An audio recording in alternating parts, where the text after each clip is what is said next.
გამოვა თუ არა ახლო მომავალში კონტაქტზე თქვენს მიერ ჩაფიქრებული პიროვნება.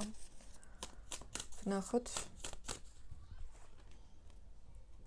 ამ ადამიანს ახლაც ძალიან დიდი სურვილი აქვს თქვენთან ურთიერთობის, თქვენთან ახლოს ყოფნის, თუმცა საფიქრალშია. ფიქრობს, რომ ამ ეტაპზე მის ცხოვრებაში ბევრი ისეთი ფაქტორია, რაც აფერხებს.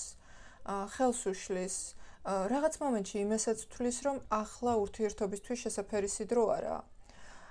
ამ ყველაფერთან ერთად ეს ადამიანი სავსეა შიშებით. აქვს რაღაც ტრამვა, მძიმე გამოცდილება წარსულში ურთიერთობასთან დაკავშირებით. საბოლოო ჯამში ეს ყველაფერი ძალიან აფერხებს.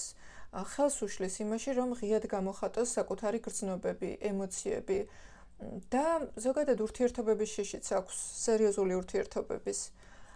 თუმცა ახლო მომავალში მისგან იქნება ნაბიჯები, აქტიურობა, მაგრამ ძალიან მოზომილი. რაღაც მხრივ მისი ქმედებები თქვენთვის შეიძლება იყოს ცოტა დამაბნეველი.